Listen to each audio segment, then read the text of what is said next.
Here in Davos, the conversations go around AI, geopolitics, the climate, but as important as any of these themes is the conversion of the world to cleaner energy, the energy transition that looks at many, many factors, including growing energy requirements around the world. How is that going to happen? Who's going to pay for it? What are some of the technologies involved? Schneider Electric is very much in the front of several of these technologies, and I dare say several of these ideas as well. Gwen Huet with us. She'll be talking to us from Schneider Electric's perspective at a larger level, and Deepak heads their India operations. Deepak Sharma, thanks very much, both of you, for being with us. So I've defined what Davos this year is all about. Why do you believe energy transition needs to be a key focus going forward here in Davos and elsewhere? Well, especially because many of our customers, industry, infrastructure, etc., they all struggle by the volatility of the energy prices, the competitiveness aspect of it, so they want to secure the energy, right? So at the end of the day, it's how to manage energy and competitiveness all together. And as far as India is concerned, one of the biggest markets for energy, and it only seems to be growing. I don't think there are any two ways about it. What are some of Schneider Electric's ideas about India going forward from an energy standpoint? So the India story is very promising, both for the country and for Schneider Electric. I mean, just a few lines about Schneider. India is the third biggest market for Schneider. We have almost 39,000 people, 31 factories, and we are here to help the country transition into the next phase of growth, both for energy sector. But the challenge we have is, it's always great to produce more, but if we can save and efficiently use energy, we need not put the whole burden on the generation. And Schneider's story is all about how can we save energy, do it efficiently, so a unit saved is actually a similar unit. You got the bells tolling, that's nice. Right, that's yeah. So all about India, I mean, it's the need of our consumption going up. I think Schneider plays an important role in making energy efficient, sustainable, to solve the increasing demand of the country, while not only putting on the supply side, but using the efficiently and sustainably on the demand side. When one talks about industrial automation at a global level, that's linked up to some of the new state-of-the-art technologies. Where is Schneider Electric going with industrial automation?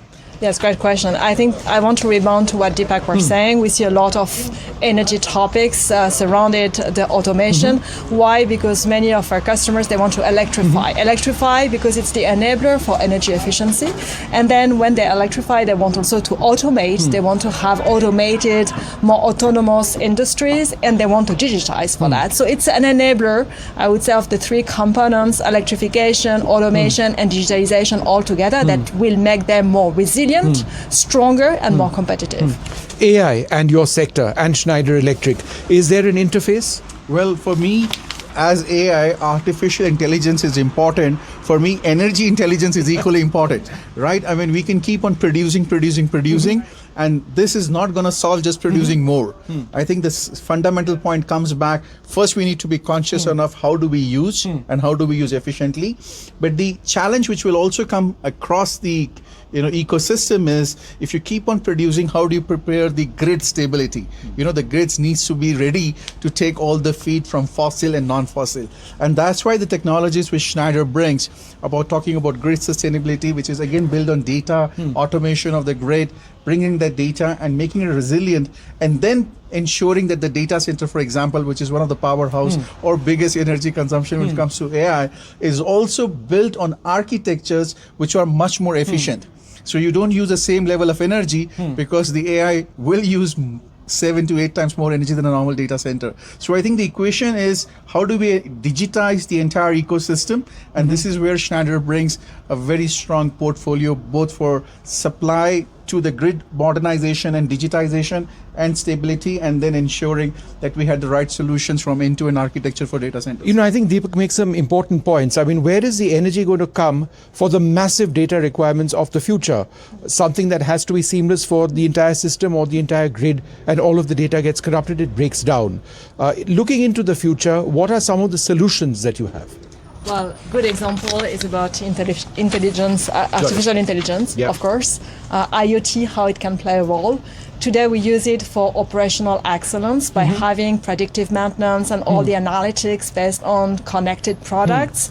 But the way forward is how to embark it through digital twin, through all the layers of the edge, and then the automation layer with artificial intelligence. So we developed that through energy efficiency, but more and more we will scale it. That's why we have been awarded on numbers of lighthouse from the World Economic Forum, because we do it not only for our customers, we do it at scale for our own manufacturing plant. We have more than 200 plants, so it's a good showcase that it can work, and it can work big scale. And what about some of your solutions for India? Well, first you have to cook your, you have to eat your own food. Yeah. So to the point Gwen was making earlier, our own factory in India, in Hyderabad, has been recognized at the World Economic Forum as a lighthouse factory for sustainability and efficiency. It actually got recognized twice, where we brought the, a sustainable lighthouse. So we have technologies available today where we can actually demonstrate how by using technology you can be efficient and sustainable. That's what we do. We have marquee projects in the country, for example, water.